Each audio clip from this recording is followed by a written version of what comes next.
अस्सलाम वालेकुम व्यूअर्स, आपको आपके अपने चैनल इंटरेस्टिंग टॉपिक्स में खुश आमदीद। उम्मीद है आप सब खैर वफियत से होंगे।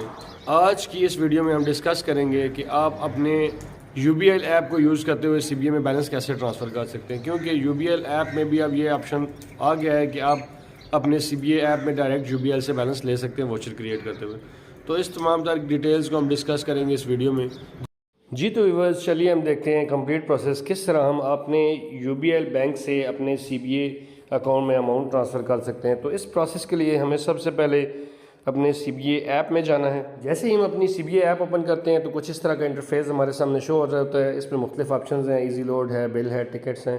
तो हमने जाना है बैंक डिपॉजिट पे। लास्ट वाली रो में आप देख रहे होंगे कर्सर घूम रहा है, उसके ऊपर बैंक डिपॉजिट लिखा हुआ है। जैसे ही हम बैंक डिपॉजिट पे क्लिक करते हैं तो फर्दर अब हमारे पास ऑप्शंस ओपन हो गई हैं कि किस बैंक से हम अमाउंट लेना चाह रहे हैं। तो आज हम बात करने जा रहे हैं UBL बैंक में नया फीचर ऐड हुआ है कि CBA में पेमेंट किस तरह ऐड होती है। तो हम UBL ब्रांच पे क्लिक करते हैं। जैसे हम UBL पे क्लिक करते हैं तो अब आप देखें तो अमाउंट का ऑप्शन आ रहा है। अमाउंट में हम अपनी मर्ज़ी की अमाउंट लिखते हैं जो हमें रिक्वायर्ड है, जो हम CBA में डालना चाह रहे हैं। तो अमाउंट लिखने के बाद जनरेट स्लिप पे क्लिक करेंगे।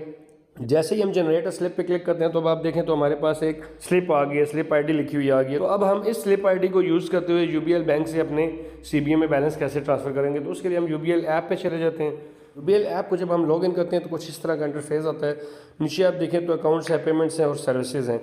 तो हमने इस पे पेमेंट्स वाले ऑप्शन को यूज़ करना है। पेमेंट्स पे क्लिक किया तो अब यहाँ पे मुख्तलिफ ऑप्शन ओपन हो गए हैं, लोड के हैं, बिलिंग के हैं, अलग अलग ऑप्शन हैं। तो हमने इसमें जाना है, ये कर्सर घूम रहा है गवर्नमेंट एंड ऑनलाइन पेमेंट्स के ऑप्शन पे। जब हम गवर्नमेंट एंड ऑनलाइन के पेमेंट्स के ऑप्शन को क्लिक करेंगे तो अब आप देखें तो यहाँ पे एक ऑप्शन ओपन हो गया गवर्नमेंट पेमेंट्स और दूसरा ऑप्शन ओपन हो गया ऑनलाइन पेमेंट्स का।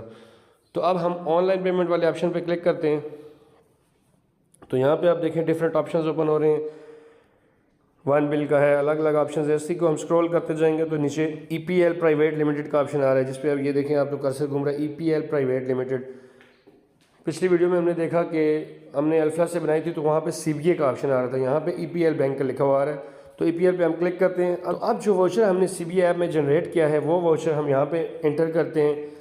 जब हम अपना वाउचर लिख लेंगे, जो स्लिप ID हमारी वहाँ पे आई थी वो एंटर कर लेंगे तो कंटिन्यू पे क्लिक करेंगे। जैसे ही हमने कंटिन्यू पे क्लिक किया तो अब आप नेक्स्ट देखें तो क्लाइंट नेम पे हमारे CBA अकाउंट का टाइटल आ रहा है। ये कन्फर्मेशन के लिए है कि कोई किसी किस्म की गलती हमसे ना हो। तो अब जैसे ही हम पे नाउ पे क्लिक करते हैं, OTP का वेट करते हैं। OTP लगता है, अगर आपकी सिम मोबाइल में होगी तो ऑटो फैच हो जाएगी, वरना आप OTP लिखेंगे। जैसे ही आप OTP लगाएंगे तो उसके बाद ये देखेंगे तो हमारी पेमेंट EPL में सक्सेसफुल हो चुकी है। अब इसकी मज़ीद डिटेल्स हम देख लेते हैं कि आया ये CBA अमाउंट उसी टाइम हमारे अकाउंट में ऐड हुई है या इसमें टाइम ले रहा है। तो उसके लिए हम CBA की ट्रांजेक्शन हिस्ट्री को ओपन करते हैं। तो देखें ये टॉप अप 5,000 रुपये हमने अभी किए और ये अमाउंट हमारे अकाउंट में 2 मिनट में ऐड हो गई। जी तो व्यूअर्स, ये था सिंपल सा तरीकाकार, जिस तरह आपने स्क्रीन पे कंप्लीट प्रोसेस देखा कि किस तरह हमने CBA ऐप में वाउचर क्रिएट किया और फिर उसको UBL ऐप में यूज़ किया। कोशिश करते हैं हम कि इस तरह की वीडियो बनाई जाए कि आपको प्रैक्टिकली काम करते हुए कोई मुश्किल ना हो। इसी तरह की मज़ीद इन्फॉर्मेटिव वीडियोस देखने के लिए आप हमारे चैनल इंटरेस्टिंग टॉपिक्स को सब्सक्राइब कर लीजिए। अल्लाह ताला आपका हामी नासिर हो। अल्लाह हाफ़िज़।